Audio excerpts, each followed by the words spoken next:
plus la ruine économique de notre pays, la France va être une fin d'année, si c'est le cas, si nous devions perdre, extrêmement difficile. La rentrée sociale, on va en parler, mais juste avant, Alexandra Gonzalez, chef du service police-justice de BFM TV, est avec nous. Vous avez pu consulter une note policière. Que dit-elle à 3 jours, 2 jours même du premier tour et à une semaine du second?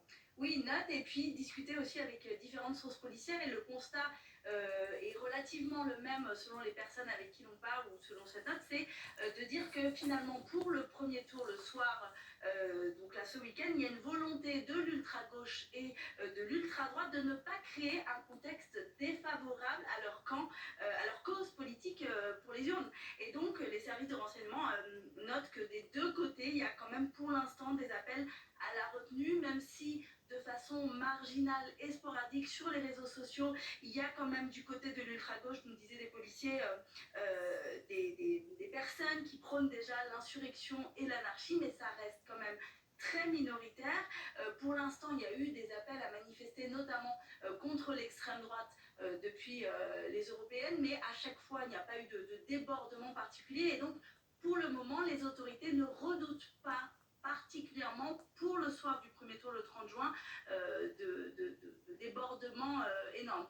Il y aura quand même des surveillances, il y aura une surveillance quand même sur certaines villes, notamment là où il y a des bastions de l'ultra-droite et de l'ultra-gauche. Aujourd'hui, il faut savoir que l'ultra-gauche, ça représente à peu près 5500 personnes qui sont suivies de près ou de loin par les services de renseignement.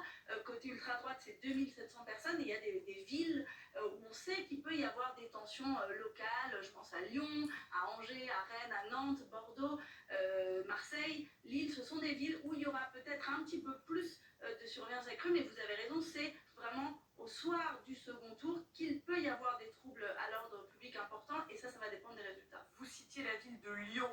Le maire écologiste de Lyon, Grégory Doucet, qui a demandé hier au gouvernement l'envoi de renforts de police dans un contexte, je cite, de vives tensions avec le risque d'arrivée de l'extrême droite au pouvoir. Il précise, si la police municipale est pleinement mobilisée pour assurer la sécurité des Lyonnais, la situation actuelle dépasse les prérogatives de l'hôtel de ville, donc on sent une inquiétude.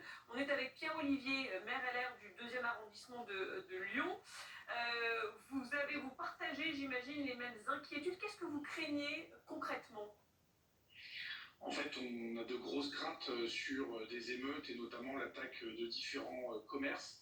On se base en fait sur l'expérience que nous avons eue au soir de l'élection européenne, où nous avons eu un certain nombre de mouvements, notamment proches de l'ultra-gauche, qui sont venus attaquer le commissariat, le centre de formation de la police nationale, qui ont attaqué aussi le musée des tissus et des arts décoratifs.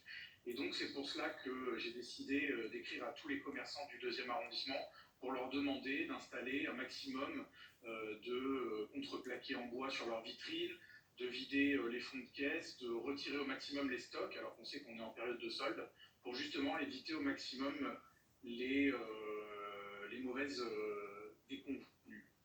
Et on voit là effectivement sur ces images que la ville se barricade. Beaucoup de commerces qui ont déjà installé ces barricades en bois. Voilà, ces contreplaqués en bois en vue du premier tour.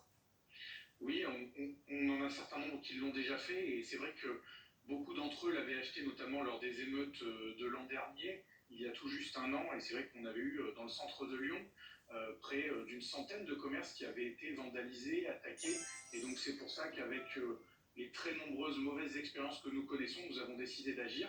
En parallèle, j'ai demandé à toutes les entreprises qui avaient des chantiers dans le centre-ville de Lyon de retirer leur matériel de chantier pour éviter que ça serve de projectile pour attaquer différentes boutiques du centre-ville. Et j'ai également demandé à la police nationale et municipale d'être fortement présente le soir du premier et du deuxième tour, à la fois pour protéger évidemment nos rues, mais aussi nous avons des inquiétudes sur nos assesseurs qui tiennent les bureaux de vote, parce que vous savez, dans les grandes villes, nous fermons les bureaux de vote à 20h, donc les dépouillements se terminent autour de 22h, et donc nous avons aussi une petite inquiétude pour tous ces assesseurs politiques ou non, et donc l'objectif c'est de pouvoir rassurer un maximum de gens avec ce contexte extrêmement tendu que nous connaissons. Et qu'est-ce qu'ils vous disent les commerçants? Parce qu'on rappelle, on est premier week-end de juillet, j'imagine qu'il y a des touristes qui commencent à arriver, il y a le week-end des soldes, on les les voit, ils vous obéissent, mais est-ce qu'ils ne sont pas un peu inquiets aussi économiquement? Ils sont évidemment très inquiets. Après, c'est aussi en prenant des mesures comme celle-là qu'on peut éviter des drames tels que nous l'avons connu lors des émeutes ou tels que nous l'avons connu au soir des élections européennes. Donc pour nous, c'est important de prévenir, c'est important de prendre toutes les dispositions nécessaires pour justement éviter ce type de déconvenus. Et en tout cas, nous, on a un lien très proche.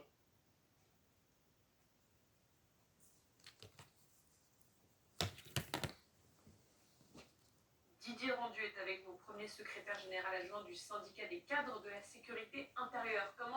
Bonjour, comment vous vous préparez, vous, à ce premier tour? Est-ce que déjà, même si pour l'instant il n'y a pas d'inquiétude particulière pour le premier tour, est-ce que vous prévoyez des renforts? Comment vous vous organisez en vue de ces élections?